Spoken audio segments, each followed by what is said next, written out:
right, welcome back. This is our special live coverage from Washington, D.C. I'm Frederica Whitfield. All right, fiery rhetoric and insults have dominated the campaign trail, often steering the conversation away from discussing policy. A recent CNN ORC poll of polls listed the top issues voters care about when making their choices for president. The top four: the economy, the U.S. Supreme Court, and health care. Key issues. I'm joined now by CNN political commentator Alice Stewart and CNN political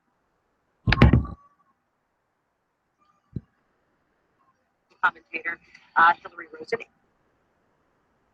Through these, top agenda items for voters, you each have 30 seconds, to state the case of your candidate. So we're going to begin with the economy. So Alice, you first. Donald Trump's best pitch on the economy to voters. I think his plan to certainly to cut taxes and reducing the income tax bracket to brackets, I think is a good start.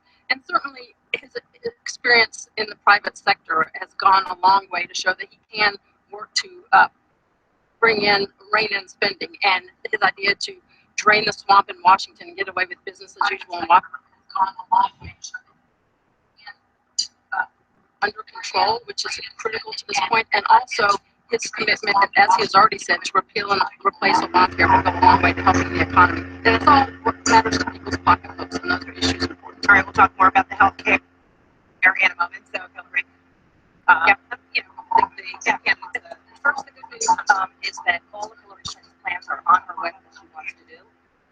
On her book, she has three basic parts to her plan for the economy. One is to move quickly on infrastructure investment, which creates jobs and helps our roads and bridges and helps get the economy a jump start that we need. Second is investing in education. There are jobs available in this country, but people aren't getting enough training for them. Sure that college is debt-free and that we can have good skills training at community colleges will be a significant focus. And then the third is wage increases where it's appropriate. So she's called for an increase in the minimum wage. And we know that somebody today who is working in a minimum wage job, their family, that's just wrong. It doesn't help. It doesn't help spending. It doesn't help the companies who are hiring these folks. So the economy is number one. It always seems to be every election season. And now, the state of affairs has it such that terrorism, national security is another key issue for voters. So what's Trump's best pitch on that? First of all, I think one of the things that Donald Trump has that Hillary doesn't is he is not afraid to call radical Islamic terrorism for what it is, and Hillary will not do that. I think it's important, but he has also said with regard to suspending visas from areas where we cannot properly vet those that are coming in, and as well as his strong stance on immigration and having a tighter screen at the border for those that come into this country. Those are critical issues for fighting terrorism. Well, a couple of things. We hope that we're going to have significant progress over the next couple of months in Syria, but Hillary has called for a no-fly zone in Syria, being a little more aggressive in pushing back than President Obama has been. Unlike Donald Trump, who's focusing more on helping Putin in Syria, Hillary Clinton believes that we should have a strong alliance in the Middle East and push back on Assad and get the current regime out of Syria. And immigration is an important part of anti-terrorist activities. For Hillary is not to close our borders. The answer is to continue to do tough background checks, to do the kinds of immigration enforcement we have been doing and we have been successful at doing. We have had some domestic terrorist problems in the last couple of years, but they have not come from immigration. They have come from mistakes in law enforcement. At the root here is both the candidates have been trying to, state their cases on all of these issues. There has been either criticism of very little detail on a plan, or perhaps there's criticism of a continuation, of the current administration. So, in your view, Alice, how does Donald Trump,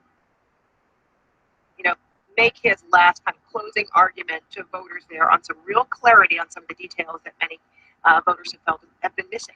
I think what's important, as Hillary mentioned, wants more clarity on any of these issues can go to their websites. You can go to donaldtrump.com and see specifics on some of these. I'll admit some of them were rolled out a little bit later than would have been helpful for a lot of voters, but they have fleshed out in great detail.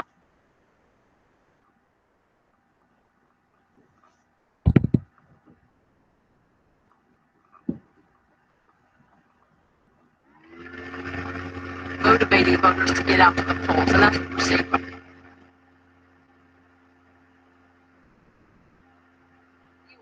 of this administration at the same time separate herself that it's not a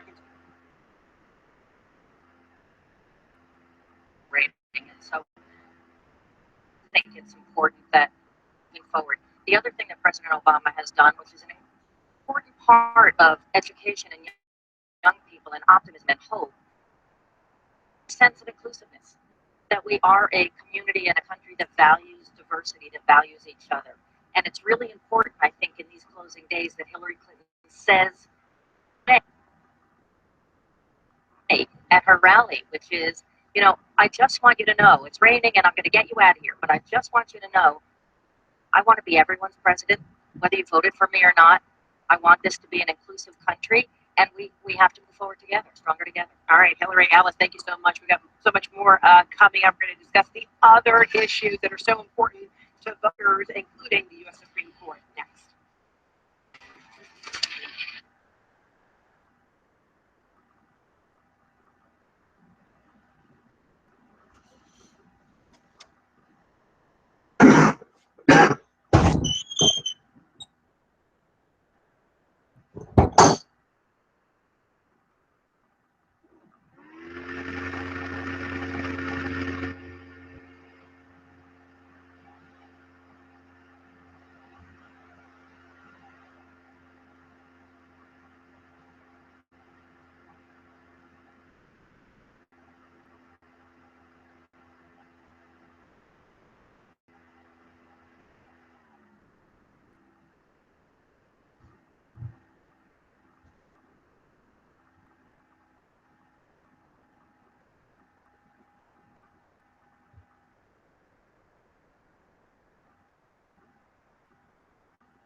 days before Election Day, and the candidates are making their final pitches now. I want to bring back CNN political commentators Hillary Rosen and Alice Stewart. Before the break, we were talking about the candidates of their choice, their policies on the economy as well as national security. So again, the ground rules, you've got 30 seconds each to represent the next couple of topics for your candidate of choice. So Alice, we're gonna tackle right now the U.S. Supreme Court.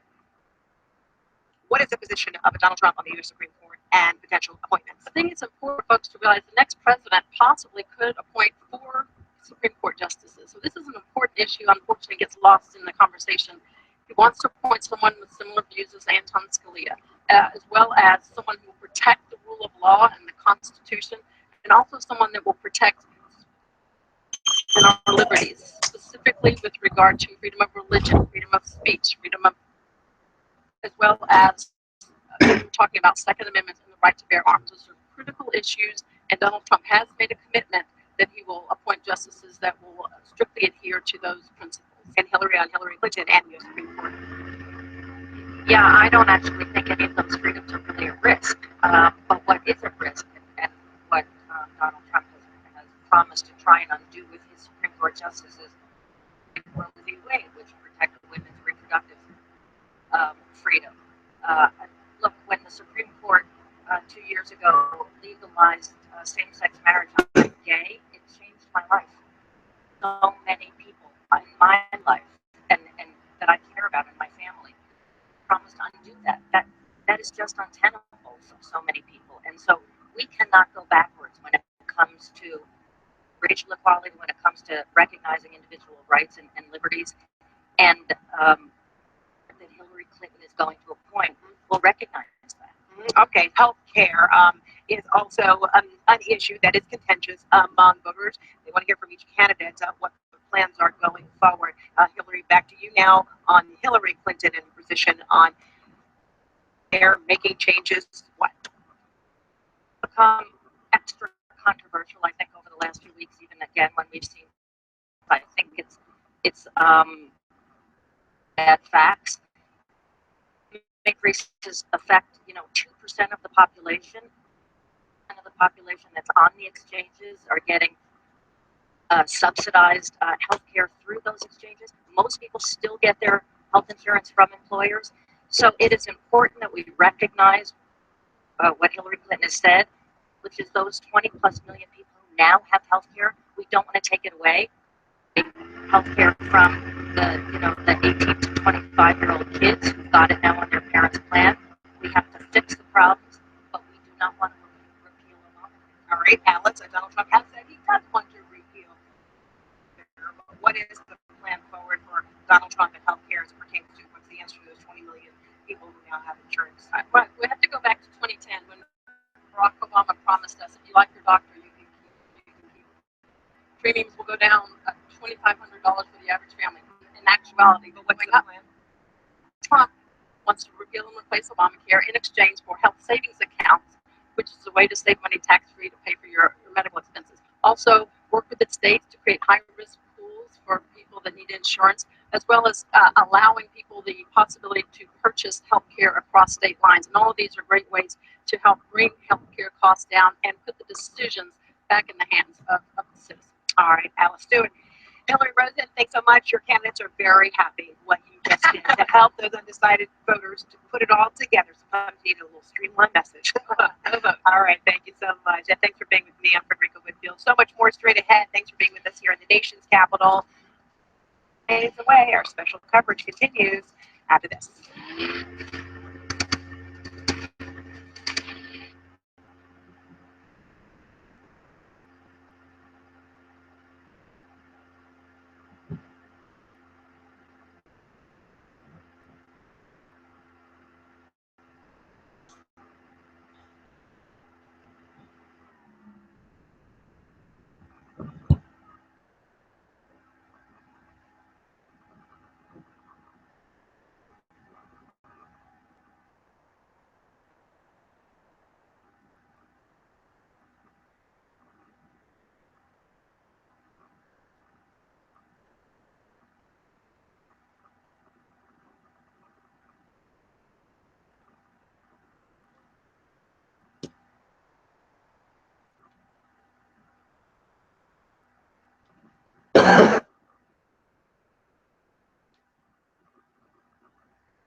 Top of the hour, 3 p.m. Eastern, and for the presidential candidates crisscrossing America, that means it is noon in Reno, Nevada, 1 o'clock in Denver,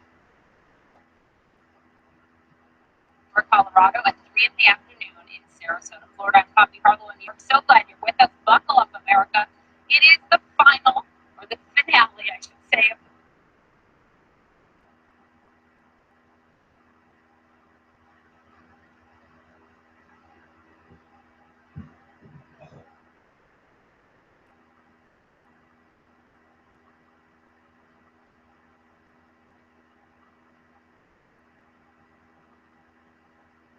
live.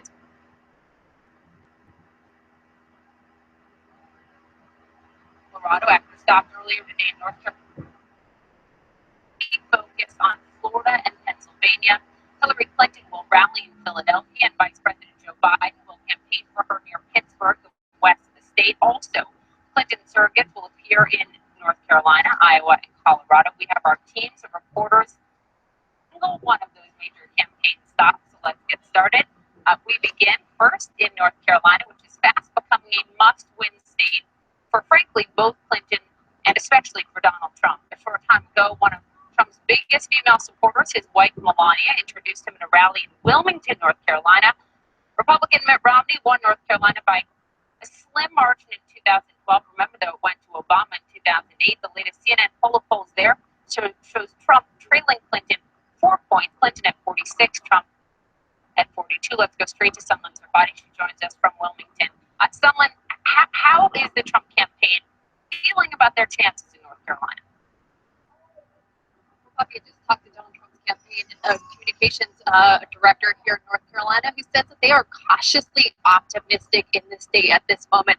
looking at some early voting numbers, he says, in his words, they are on the right track here, but no doubt they are looking at those polls here that show Clinton up just by a few, and this is an essential must-win state for their path to 270. So that's why we're seeing some flood of the focus of campaign surrogates and family members here in this state. Actually, that surprise ad flying Trump today at Trump rally that just wrapped up here. But tomorrow they'll have Mike Pence in North Carolina, and then Monday Donald Trump himself returns to North Carolina. So essentially, they are leaving, making sure that the state is not remaining independent from now until election day.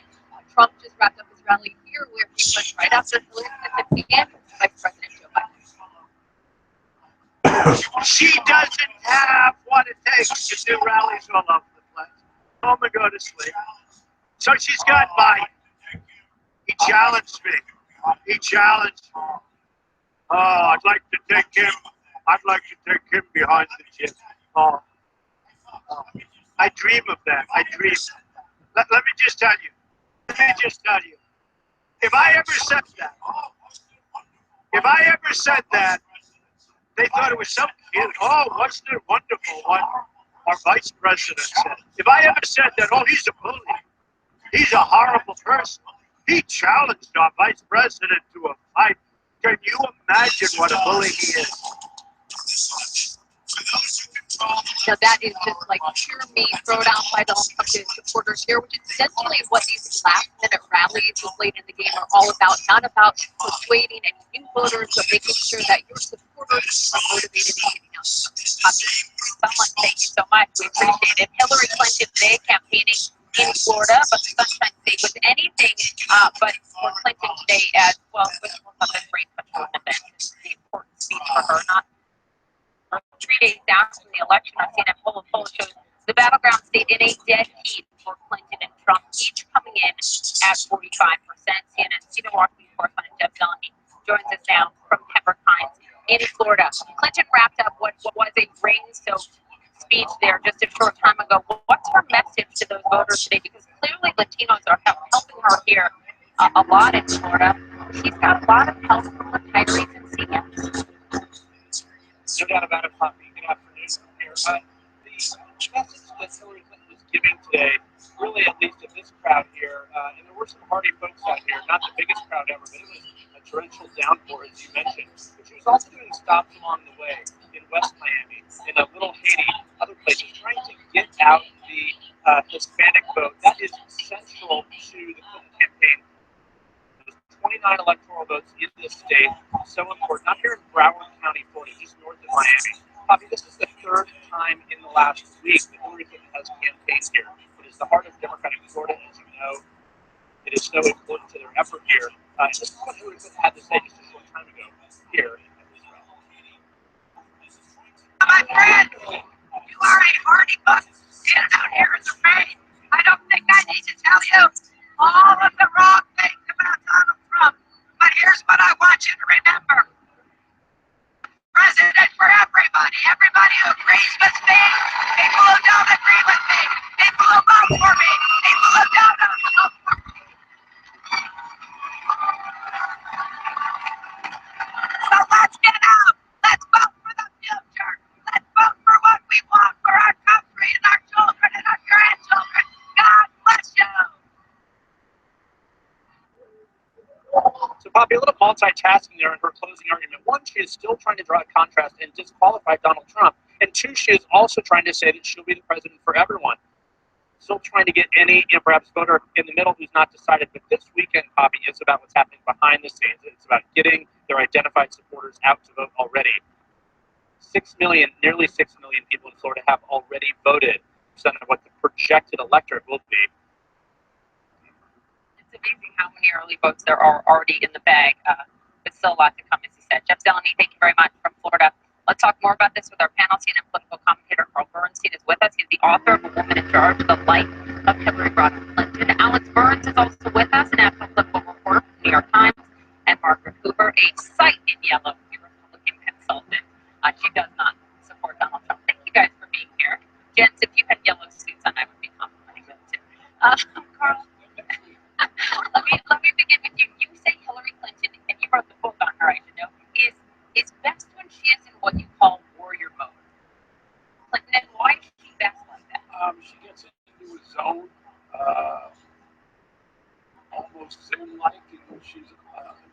what she has to do. She's focused, she's calm, and she's destructive of the other object of her destruction. And I think we've been seeing it the last few years, the last few days. What we're also seeing, though, is somebody who realizes she's on the edge of becoming president of the United States. It's within her grasp. The polls that we're going to talk about.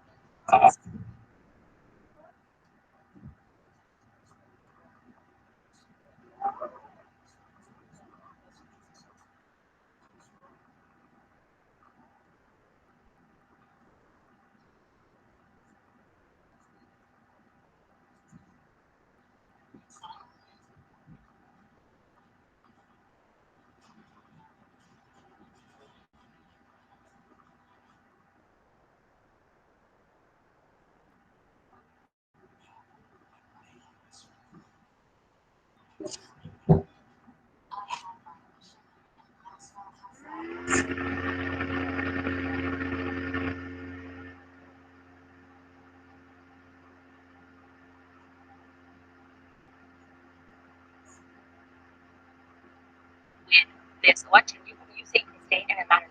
In a state like Florida, where you have a depression of African American turnout, what you have is almost 1 for 1.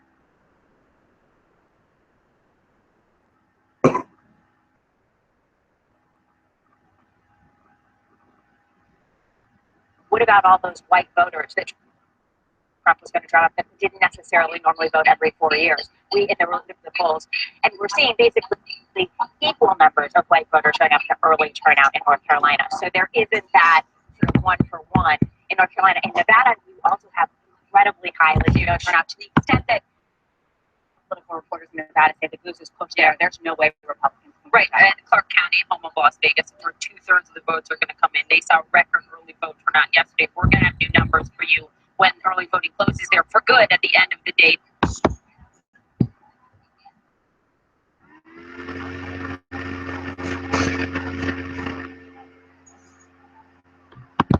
By the Trump campaign.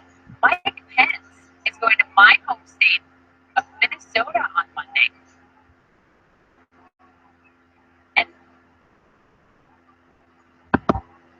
two. Down.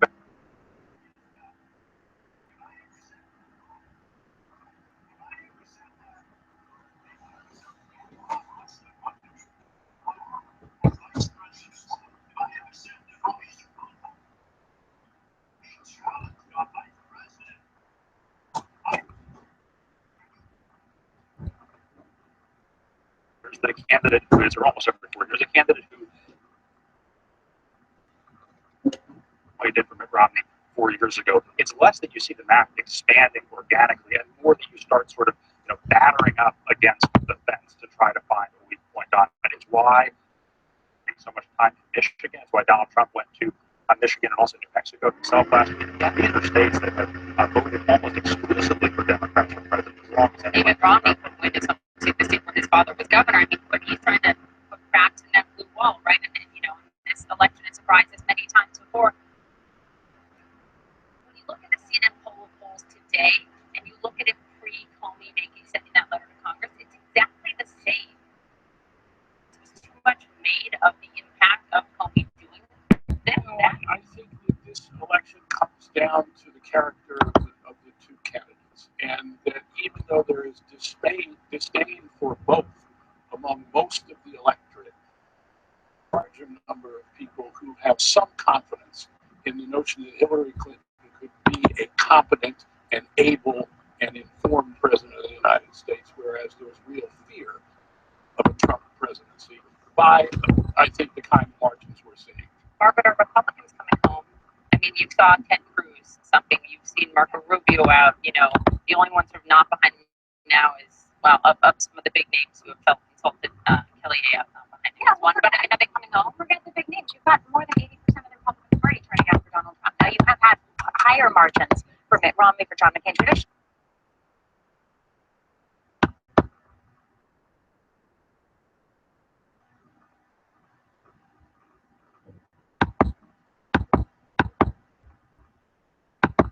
Certainly the polls that you asked Republicans point blank who you voted for, now see Trump getting back to normal levels. How many of those people show up to vote? I think is kind of the question mark. Is there a share of people who are just on How brave the leadership party is to fall in line